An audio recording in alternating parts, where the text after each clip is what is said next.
girls, welcome back to Sunspec Creations. Oke guys, kali ini kita akan ngebahas 5 alasan kuliah pendidikan tata busana bukan untukmu.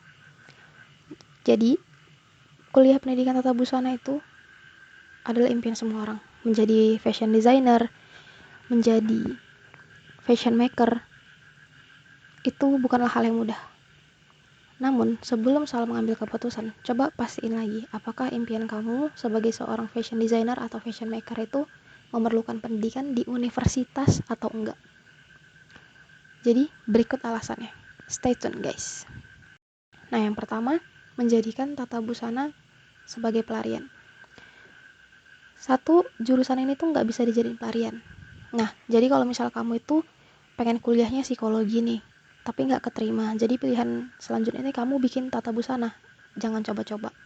Apalagi kalau kamu itu nggak suka gambar. Nah, ini nyambung sama poin kedua, akan sulit bagi yang nggak bisa, apalagi nggak suka menggambar. Karena di jurusan ini tuh, kamu akan terus-menerus ketemu sama gambar, kamu disuruh cari gambar, entah kamu yang menggambar, pokoknya ini selalu berhubungan sama gambar-menggambar. Kalau misalnya yang nggak bisa gambar, apakah masalah? Nggak juga. Tapi pasti kamu bakal insecure sama teman-teman yang bisa menggambar, terutama untuk desain-desain tertentu. Kalau kamu nggak bisa menggambar itu dengan baik, dosen bakal marah. Karena yang kita gambar harus sesuai sama yang kita realisasikan. Nggak ada yang kurang, nggak ada yang lebih. Lalu, poin ketiga itu hanya untuk orang-orang yang suka berkreasi, ulet, teliti, dan sabar mengerjakan tugas.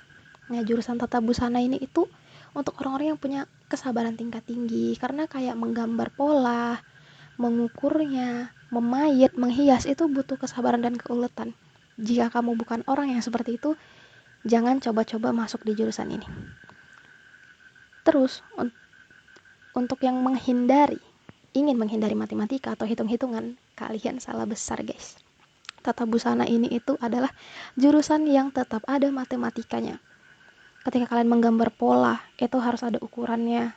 Terus ketika kalian nanti membuat rancangan bahan, rancangan harga, itu tetap ada hitung-hitungannya. Memang hitung-hitungan itu sederhana, tapi kalau kalian salah sedikit, itu nanti baju yang kalian buat tuh bisa kebesaran atau kekecilan. Jadi gimana caranya biar dia pas. Lanjut, yang kedua, kenapa tata busana itu bukan jurusan untuk kamu adalah kamu tidak ingin menjadi guru atau dosen. Nah, tata busana yang ada di universitas itu kebanyakan adalah pendidikan. Ketika kamu memasuki jurusan pendidikan tata busana, kamu itu dilatih menjadi seorang guru, vokasi, atau jadi dosen kalau lanjut S2. Jadi, poin pertama, kuliah tidak perlu jika hanya ingin menjadi fashion designer atau fashion maker. Nah, kalau kamu cuma pengen jadi fashion designer, fashion maker, kamu itu nggak perlu kuliah. Kamu bisa kursus di tempat menjahit, atau kamu itu bisa sekolah mode, karena itu udah lebih dari cukup dibanding kamu harus menghabiskan waktu untuk kuliah 4 tahun yang memakan banyak waktu. Itu pun bisa lebih. Yang kedua, sekolah fashion atau kursus jahit lebih worth it. Nah, ini nyambung yang di pertama. Bener, sekolah fashion atau kursus jahit itu lebih worth it jika kalian itu hanya ingin menjadi fashion designer atau fashion maker. Karena di perkuliahan itu nanti ada belajar pendidikan, bikin tugas, dan lain-lain. Yang ketiga, belajar otodidak lebih baik jika hanya sekedar ingin tahu atau ingin bisa menjahit. Nah, buat kamu yang pengen bisa menjahit, bisa bikin baju sendiri, bisa ngedesain baju sendiri, itu nggak perlu kuliah. Kamu cukup belajar otodidak, banyak di YouTube, banyak di sosial media lainnya seperti TikTok, Instagram, Reels. Kamu belajar dari situ, nggak perlu sampai kuliah yang 4 tahun. Cukup belajar dari sana. Oke? Lalu, poin ketiga. Alasan kenapa kamu jangan kuliah tata busana? Biayanya mahal. Nah, tata busana cukup membutuhkan banyak biaya, terutama untuk membeli kain yang bisa sampai ratusan ribu. Nih, karena tata busana ini berhubungan dengan fashion, membuat baju, membuat busana, tentu pasti akan membeli kain. Nah, kain ini beragam harganya, mulai dari yang murah, puluhan ribu, bahkan sampai jutaan. Tergantung desain yang kamu buat, baju seperti apa yang kamu buat, karena itu nanti ada belajar baju kerja, baju rumah, baju santai, bisa juga baju pengantin. Itu tentu akan menghabiskan biaya yang sangat mahal. Jadi harus dipikirin lagi gitu untuk biayanya. Lalu beli peralatan menggambar, desain, menggambar pola, menjahit hingga finishing. Nah, ketika kamu masuk ke busana, kamu tuh harus punya mesin jahit. Kamu harus punya alat-alat menjahit, alat-alat menggambar pola, pensil dan lain sebagainya. Kalian bisa searching dulu nih, apa saja sih alat dan bahan yang dibutuhin ketika kalian masuk pendidikan tata busana. Kalau kalian mampu, kalau memang kalian bisa, nggak apa-apa. Tapi kalau belum, mending jangan. Lalu biaya tugas makalah, laporan, buku, dan lain-lain. Nah, ini juga nih. Karena selain mengerjakan tugas praktek, yaitu membuat produk, kita itu nanti akan bikin tugas makalah, laporan. Bahkan baju yang kita buat itu nanti pasti ada laporan tertulisnya. Desainnya bagaimana, polanya itu bagaimana, rancangan bahan, rancangan harga itu bagaimana. Belum lagi laporan PKL, KKN, laporan skripsi, dan lain-lain. Itu juga termasuk di situ tuh. Oke, kita masuk ke poin selanjutnya. Yang keempat, yaitu gak ada peluang atau target pasar di daerah asal. Nah, di daerah asal, poin pertama itu di daerah asal tidak ada instansi atau sekolah yang menerima lulusan SPD Tata Busana. Jadi, kalau ketika kalian selesai kuliah, niatnya itu balik ke kampung halaman untuk mengajar atau membuka usaha atau yang sejenisnya lah. Tapi kamu tahu nih di daerah kamu ini nggak ada instansi yang terima jurusan tata busana, peluangnya juga kecil. Jadi lebih baik kamu pertimbangin lagi untuk mengambil jurusan tata busana, pertimbangin untuk mengambil jurusan lain yang sekiranya peluang itu ada di daerah kamu. Kan sayang kuliah 4 tahun sia-sia gara-gara nggak ada peluang di desa kamu dan kamu nggak bisa merantau tuh. Lalu poin keduanya, membuka usaha jahit di harga terlalu murah. Nah, ini sering terjadi di kota-kota kecil, di daerah-daerah. Kamu udah belajar tinggi-tinggi dengan gelar sarjana, kamu udah belajar teknik menjahit sekelas butik.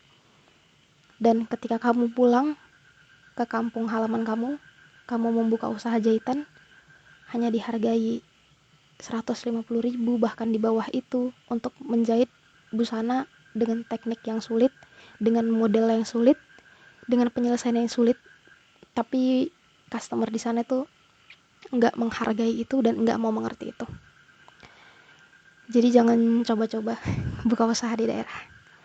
Nah, yang ketiga nih, peluang buka usaha atau butik di bawah 20%. Nah, itu tadi berhubungan sama yang kedua sih. Ketika kamu pertimbangin, target pasarnya nggak ada di sini nih. Kamu mau buka butik ya pasti nggak bakalan laku, karena buka usaha jahit aja nggak ada yang mau bayar sesuai dengan harga. Nggak mahal, sesuai harga aja, sesuai jasa yang kita buat, desain yang kita buat. Tapi mereka nggak mau, apalagi ketika kita buka usaha atau butik. Oke, selanjutnya poin kelima, poin terakhir adalah tidak siap kuliah di bawah tekanan tugas. Nah, tata busana ini tuh sering dibawa tekanan, terutama deadline dan kualitas tugas. Jadi, misal nih, hari ini ada tugas. Seminggu ini tuh ada 10 semester ini ada 10 mata kuliah. 10-10-nya itu punya tugas bikin produk alias praktek. Lalu itu harus ada juga makalah yang diselesain, jadi tugasnya double, dan deadline-nya itu sama-sama minggu depan. Jadi gimana cara kalian ngatur waktu untuk menyelesaikan tugas praktek dan tugas makalah itu di waktu yang bersamaan, apalagi kalian kuliah dari pagi sampai sore dan hanya punya waktu saat malam hari untuk mengerjakan tugasnya. Kemudian poin kedua, dituntut untuk selalu berpikir kreatif dan harus bisa berkreasi juga berinovasi. Nah, balik lagi kayak ke poin di awal tadi, di sini tuh sangat-sangat diperlukan kreativitas, inovasi. Otak itu dipaksa berpikir gimana nih ide barunya, gimana desain terbarunya, gimana nih yang bisa bikin dosen terpukau nih, bisa bikin desain yang bagus nih dengan tekniknya, dengan bahannya dan segala macam. Dan yang poin ketiga, tugas praktek membuat produk maupun tugas laporan-laporan membuat makalah harus selesai. Yap, tugas praktek membuat produk maupun tugas laporan-laporan membuat makalah harus selesai, seperti yang saya bilang tadi itu. Jadi pinter-pinter kita gimana harus menyelesaikannya, dalam waktu yang semepet itu. Jadi, jika kalian tidak siap kuliah di bawah tekanan tugas, jangan coba-coba ambil jurusan ini. Dan disimpulin lagi ya, kita simpulin lagi dari awal. 5 alasan kuliah pendidikan tata busana bukan untukmu adalah: 1. Jangan jadikan tata busana pelarian. Yang kedua, tidak ingin menjadi guru atau jadi dosen. Yang ketiga, biayanya ini mahal. Yang keempat, gak ada peluang atau target pasar di daerah asal. Dan yang terakhir, tidak siap kuliah di bawah tekanan tugas.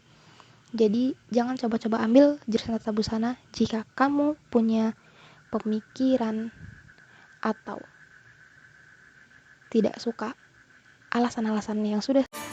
Terima kasih sudah menonton video ini. Sampai jumpa di video selanjutnya. Jangan lupa like, comment, share, and subscribe ya guys. Dadah, assalamualaikum.